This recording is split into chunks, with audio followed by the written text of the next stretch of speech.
مادەی هۆشبەر لەسەر ئاستی جیهان بازرگانی پێوە دەکرێت. سەرڕای هەوڵی هەرێمایەتی و جیهانی بۆ ڕێگریکردن لە ئەم دیاردە مەترسیدارە، بەڵام تاکو ئێستا بنبڕ نەکراوە. بە شێوەیەکی بەرچاویش بازرگانی و بەکارهێنانی مادەی هۆشبەر لە خورمات و پەرەی سندووە. جێگری سەرۆکی ئەنجومەنی قەزای خورماتوش هۆشداری لەسەر زیادبوونی مادە هۆشبەرەکان دەدات لە قەزاکەدا.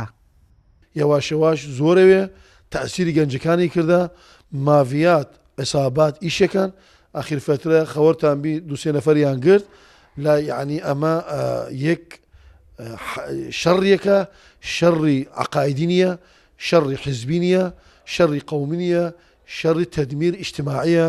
ئەمەش هەموو لە حەساباتی دەوڵەتەکانە کە ئەم منطقەی دووس خورمات و منطقەیەکی حەساسە تەدمیری بکەن.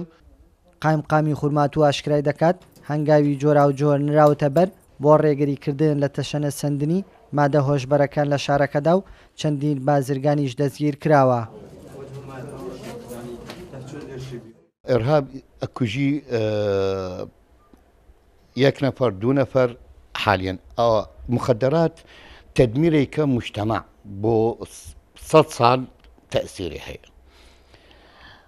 حموي خطط من قسنا كان برنبر علم أما خطوات فعلية هي حتى أجر أرواب مركزي ستا لسجن سير كان تاجر قورة هي لسجنه وعملية مستمرة. استعمال مخدرات ضمن المجتمع. بەڕێوەبەری پۆلیسی خورمات و بە کوردساد نیوزی ڕاگەیان لە ماوەی 6 مانگی کۆتایی ئەم ساڵدا 17 بازرگانی مادە هۆشبەرەکان دەستگیر کراون لە قەزاکەدا و لە نێوانیشدا یەکێک لە بازرگانەکان ژنە.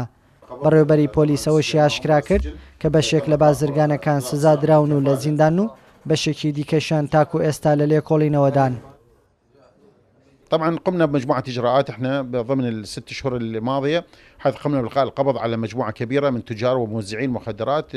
هەستین بە گرتنەبەری چەند ڕێگایەک لە 6 مانگی ڕابردوودا توانیمان حەڤە بازرگان و فرۆشیارانی مادەی هۆشبەر دەستگیر بکەین لە قەزاکەدا. ئەو بازرگانانە لە زیندانەکانی خورمات و سەلاحەدیندان. لە ئێستادا دیارە بە پشتبەستن بە زانیاری هەواڵگری توانیمان جێگای چەندین بازرگانی تر ئاشکرا بکەین. دەستیش بەسەر بڕێکی زۆری مادەی هۆشبەردا گیراوە و کەسەکانیش ڕوبەڕووی دادگا کرانەوە. هذه المادة هي مادة مخدرات وبالذات احنا المنتشرة هاي المناطقنا هي مادة الكريستال. لە پاش ڕووداوەکانی 16 دەی ساڵی پارەوە بە شێوەیەکی بەرچاو بازرگانی و بەکارهێنانی مادەی هۆشبەر پەرەی سندووە لە خورمات و بۆیە ئیدارە و دەستگا ئەمنیەکان داواکارن هاوڵاتیان هاوکاریان بن بە مەبەستی بنبڕکردنی ئەم دیاردە مەترسیدارە کە دەبێتە هۆی تێکدانی شیرازەی کۆمەلگا. کاروان حەبیب، کورتسات نیوز، خورمات و